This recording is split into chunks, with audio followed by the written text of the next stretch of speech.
Jeffersonville Township Public Library, then and now. For many years, a township library had existed in Jeffersonville and catered to only a portion of the community.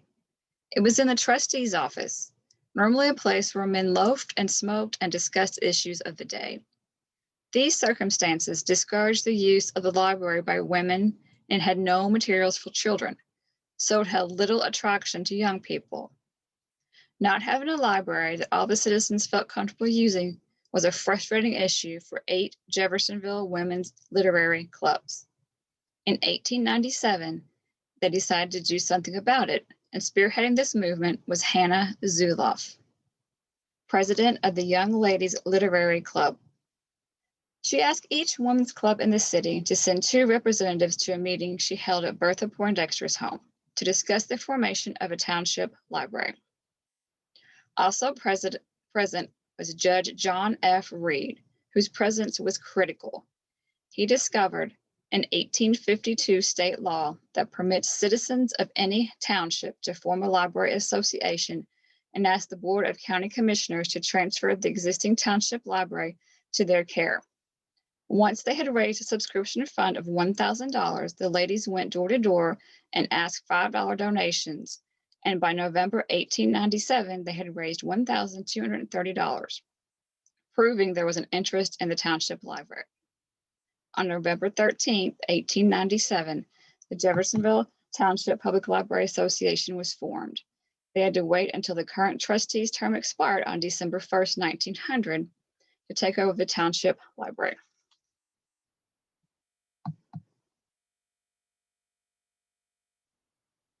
Where to locate the library was the first issue facing the association. Not having a big operating budget made their choices limited. That was until Citizens National Bank offered the use of a second-floor room rent-free. The Jeffersonville Township Public Library opened its doors on December 17, 1900. They had acquired some materials from the library and the trustee's office, including desks, chairs, shelving, and 1,400 old books. They were also able to purchase new materials for a total of 1,700 books.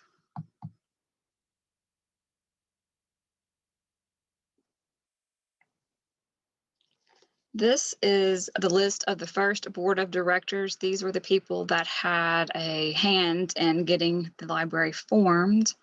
Miss Bertha Poindexter there, we will talk about her more as this presentation goes on. She was our first librarian. And as you can see, most of the board of directors were women, and that established a tradition of strong female membership in the library.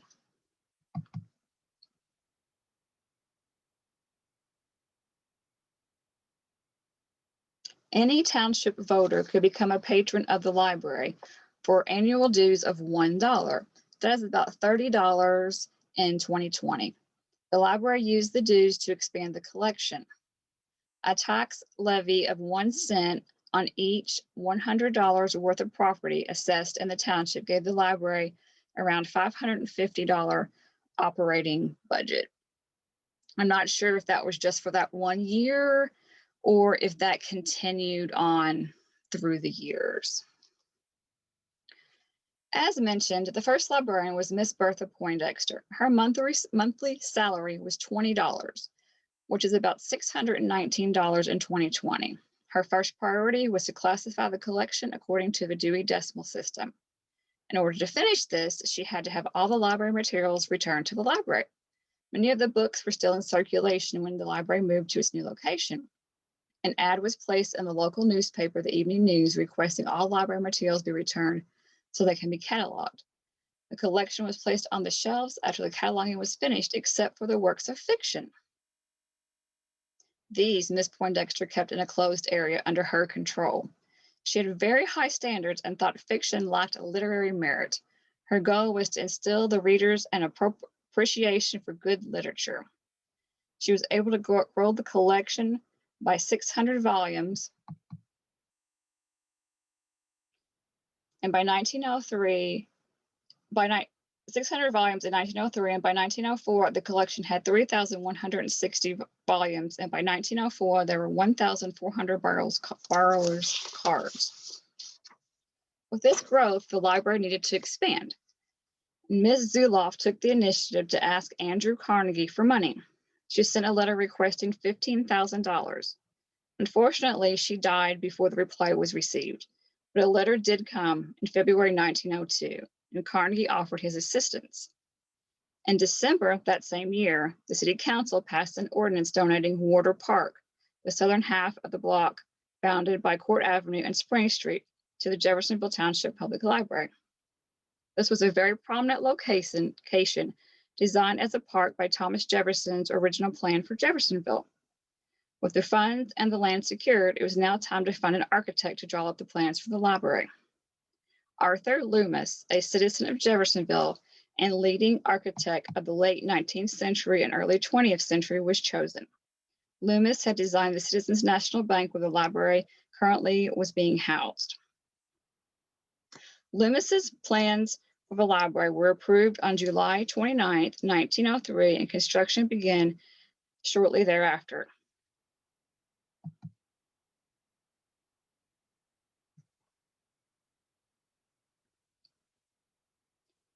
On September 29, 1903, the cornerstone was laid and a ceremony is conducted by the Free and Accepted Masons of Indiana.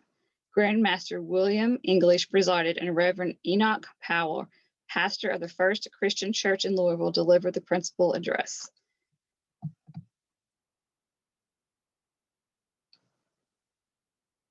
In the cornerstone, 46 items were placed, including newspapers, Masonic and military rosters, list of government officials and church officials, cultural artifacts, and a number of library-related items. The building was completed in December 1904. It was constructed of Bedford limestone, designed in the popular Beaux Arts classical style. According to Kramer, an element of the building that is unusual to Carnegie libraries is the dome. Carnegie libraries built after 1908 had rules that dictated the design not to be over the top, but since Jeffersonville Library was built before then, they got away with the Great Dome. That is a photo of what the library looked like back in the day. That was the inside of the library, that photo on the bottom left there.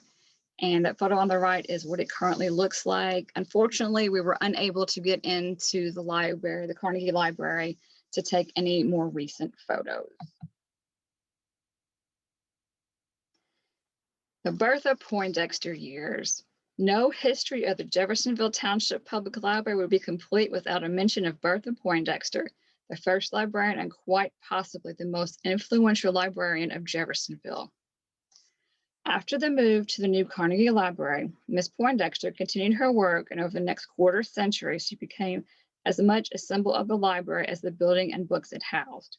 She ran the library in a stern, dedicated manner, and was a member of the Indiana State Library Association and the American Library Association. She attended several summer sessions of library school in Indianapolis.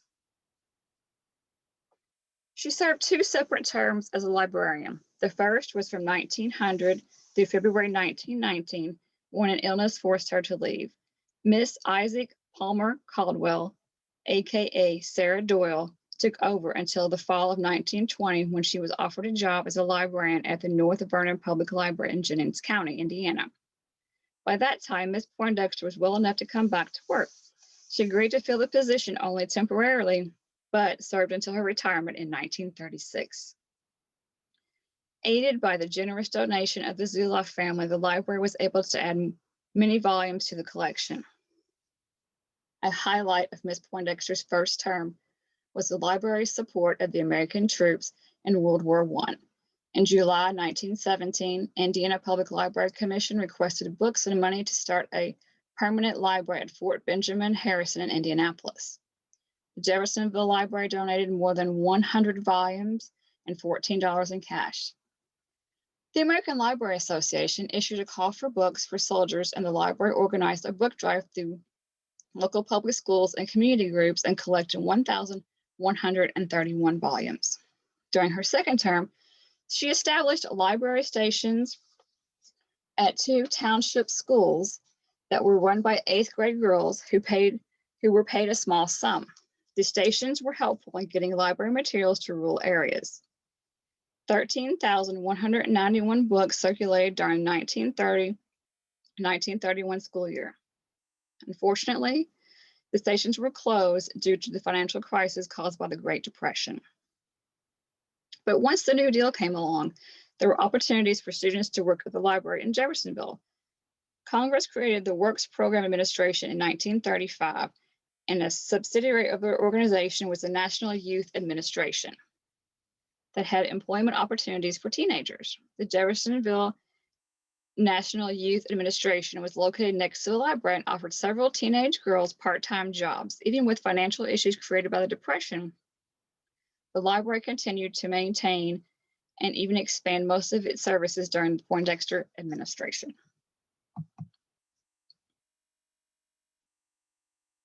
Miss Emma Brooker took over after Miss Poindexter retired in 1936, and little did she know the great disaster to hit the library would happen in January 1937.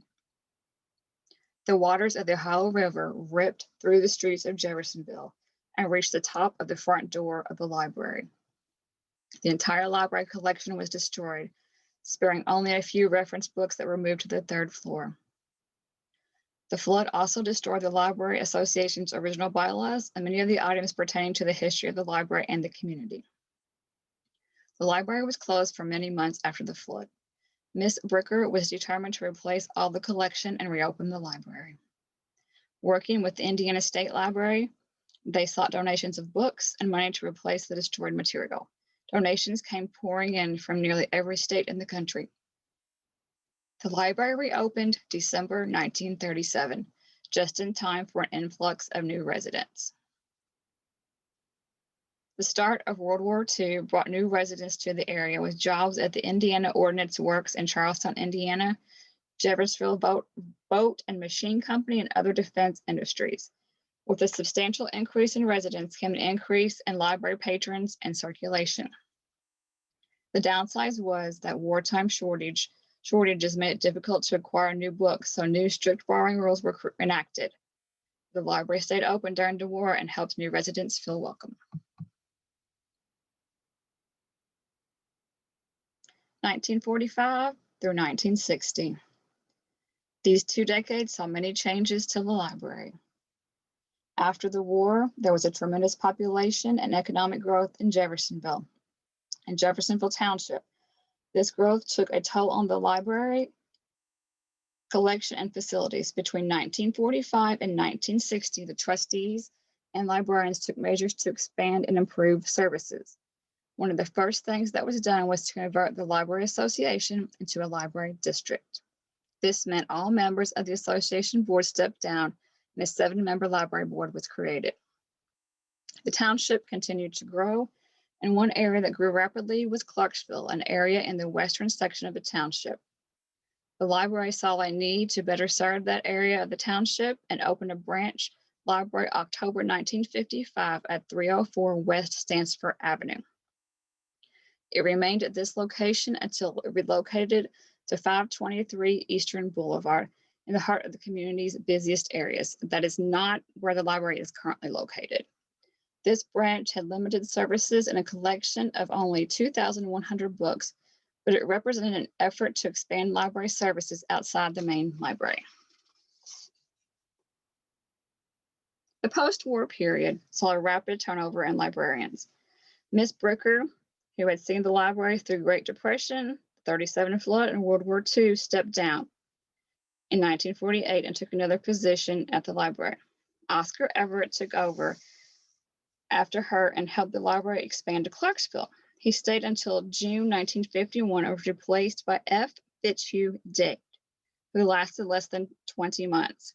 Dade was replaced by Ruth Beamer Tilton, who was recommended by Indiana State Library. She lasted less than a year. Her reason for leaving is unclear. In 1954, Robert W. Rower became the next librarian. He brought a period of stability and growth to the library. During his time, at the library, he initiated several operational and physical improvements. Brewer, along with the library board, adapted a formal vacation and sick leave policy for staff and developed an employee classification system, which helped establish a pay scale. In 1956, a formal library staff manual was established along with a 5-year physical improvement plan. Mr. Brewer gave his resignation in the fall of 1960 to take a position elsewhere. The board accepted his resignation with much regret. After his departure, there were several librarians, Delilah Allen from the winter of 1960 to 1961, and James H. Harlan from 1961 to April 30th, 1962. John Fry assumed the position in September of 1962 and immediately planned to increase library services. He had ideas to install small libraries at local fire stations and provide books to riverboat cruises on the Ohio River. It has not been determined either of these ever happened. One thing he did accomplish was a thorough inventory of library holdings. This was accomplished by closing the library for 3 days, and the staff manually compared the master list against what was on the shelf and in current circulation records. Fry's biggest contribution was to help the library board plan with construction of a new library building.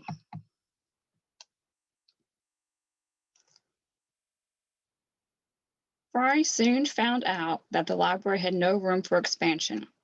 Every time a new book was added to the collection, an older book had to be removed. They had nearly 35,000 books and over 15,000 cardholders.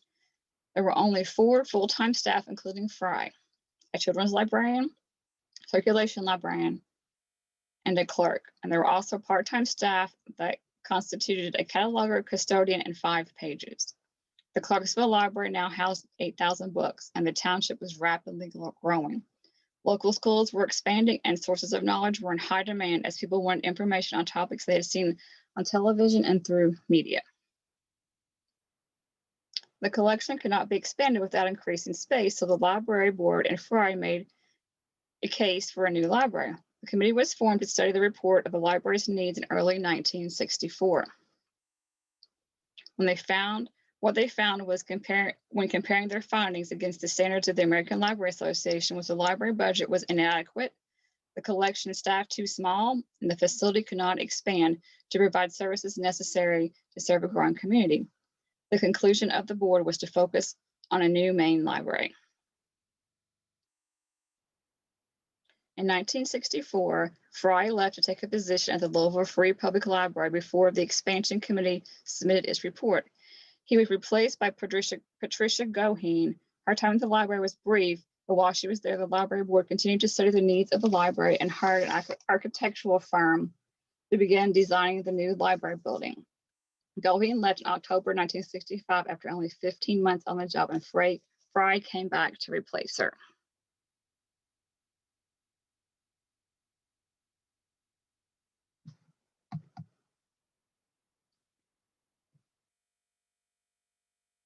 A report from the Indianapolis Public Library agreed with the library board's findings that a new library needed to be built. The report recommended 20,000 square foot building to be built on a 32,000 square foot site with room for expansion. The report stated there should be room for 100,000 books when the new library opens. It also recommended the Clarksville branch be closed and replaced by a bookmobile to serve the outlying parts of the township. The branch closed late December 1967, and the bookmobile took over so it could carry 4,500 books on a rotating basis and made 15 stops each week in Clarksville and eastern Jeffersonville Township. Moving forward, with the new library, in June 1967, the library board trustees announced it would purchase a 1.5-acre tract of land just west of the new post office at the northwest corner of Court Avenue and Locust Streets in downtown Jeffersonville, near the Carnegie Library. They purchased this land from the Pennsylvania Railroad for $97,650. The next few months, the trustees and their attorneys devised a plan for a $500,000 bond issue to finance the construction of the new library, drawing new library. Drawings for the new library were completed by Garner, Kissinger, and Associates by the spring of 1968. The Board of Indiana Tax Commissions approved an $850,000 bond issue to finance construction and purchase the equipment and furniture. M&M Construction won the contract with the lowest bid of $420,000, and construction began in February 1969.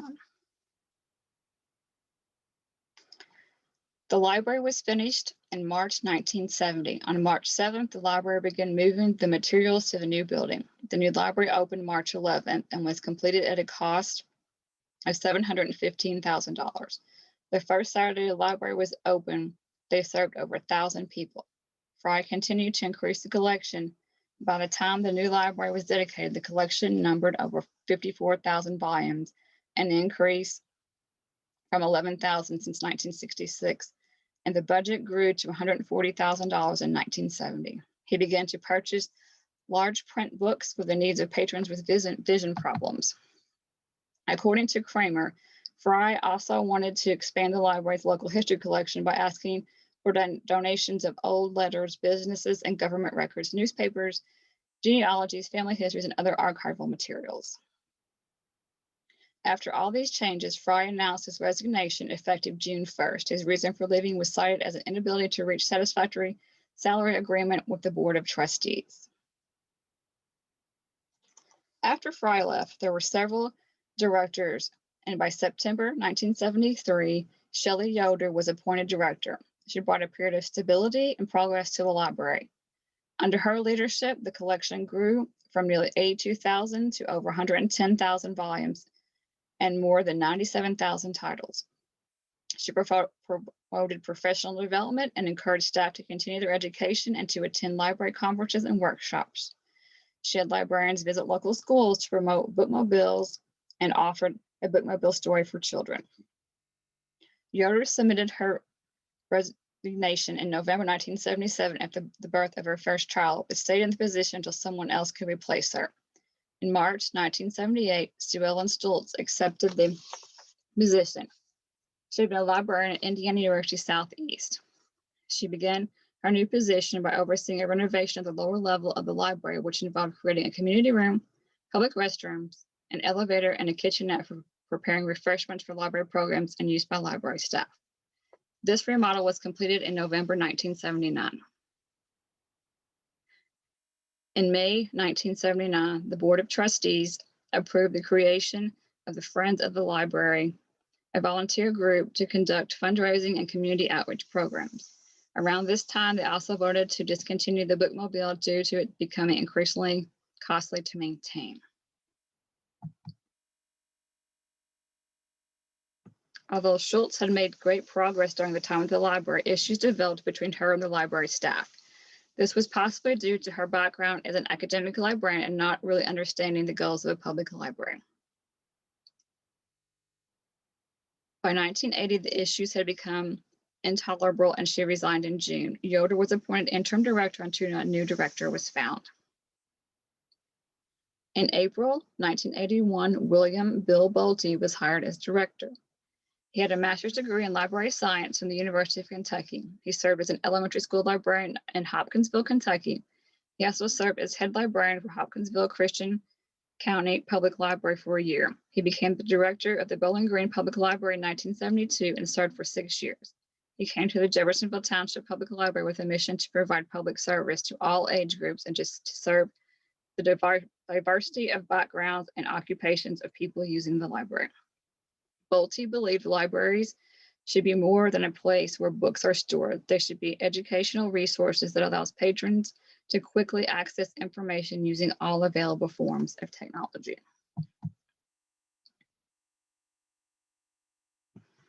Bolte's first challenge regarding programming, facilities, and technology was Clarksville citizens needing and wanting library facilities of their own. The schools in Clarksville area complained that library services in their area were inadequate. The Clarksville Town Board passed a resolution asking the library board to improve services to Clarksville. This started with branch location in a building near the Green Tree Mall. In 1988, designed as a limited service facility and housed 1,300 books. The collection grew to over 6,000 books in the next 2 years. They offered limited reference material, and a mail book service was started to serve the elderly, handicapped, and other homebound patrons. There was a community room used for children's story times, adult book discussions, groups, and community education programs. With the growth of the mall location, the building of a permanent library facility was justified. In January 1991, a piece of property on Triangle Drive was deeded to the library from the Clarksville Town Board. The library would build a 9,800 square foot facility. In May 1992, construction began on the building, and it was opened to the public in May 2nd, 1993.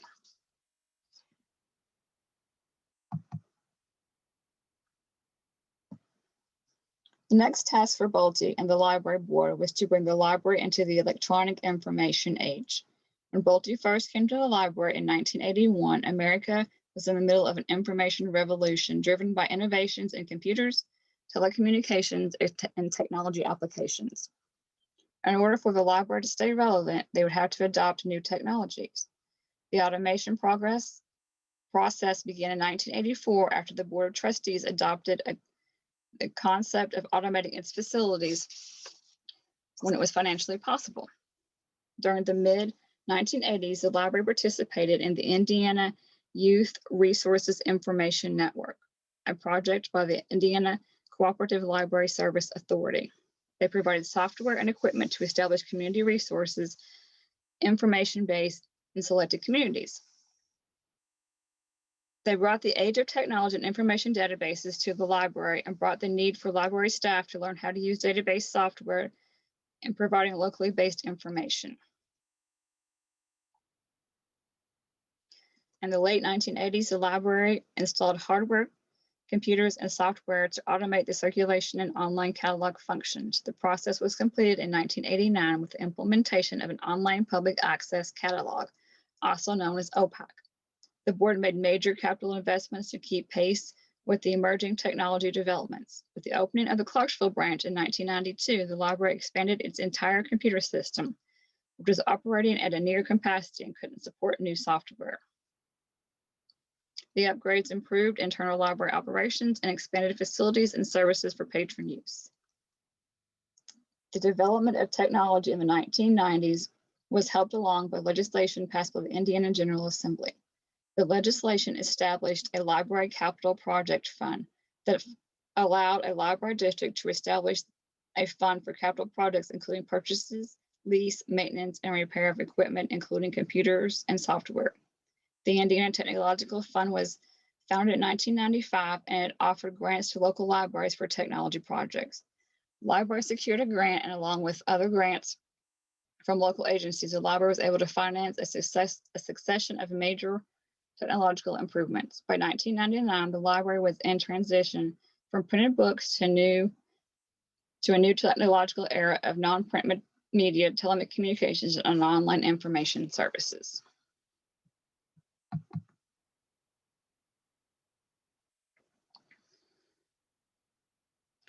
As the new millennium dawned, the city of Jeffersonville and the entire township had grown. The library's main branch was in danger of running out of room to meet the needs of the community. Bolt and the library board made the decision to renovate the library. This renovation would add 11,000 square feet to the library by adding a second floor, which would house the youth services department and the administrative offices, as well as a larger meeting room for public use.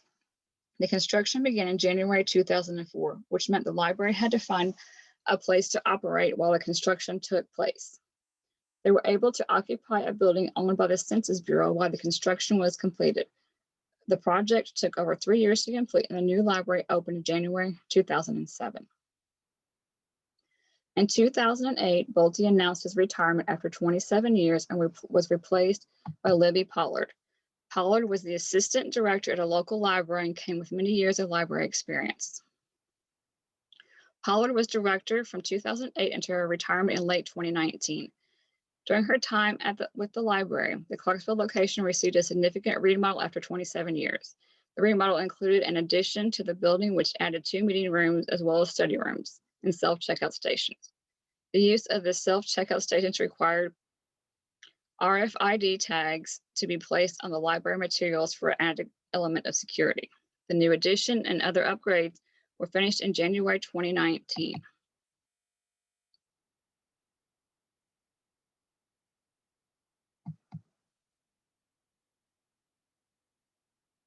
Which was just in time for the main location to start renovation. The main location added a makerspace, new meeting rooms, 2 study rooms, self-checkout stations, new flooring, and paint. The project was completed in January 2020. The makerspace was made possible by a generous donation from Tom and Mary Frances Cutter. This space was designed for our patrons to interact with tools and technology they may not have access to anywhere else. The spaces where people can come together and create, invent, and learn new technology. Some of the offerings in this space are a 3D printer, arts and crafts, laser cutting and engraving, vinyl printing, media conversion, just to name a few. In August 2020, the library welcomed a new director, David Seckman. He came to the library with many years of experience in libraries, with a focus on libraries being a welcoming space that serve everyone in the community and reflect the needs and interests of the local community.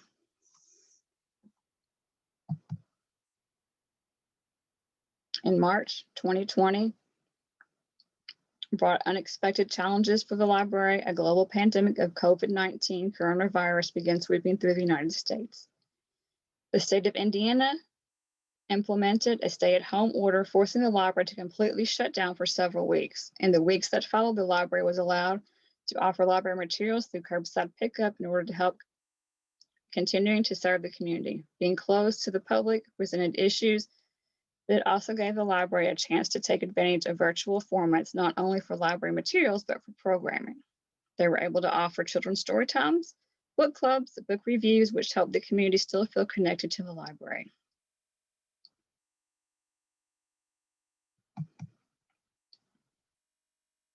The 120th anniversary of the library is December 17th, 2020.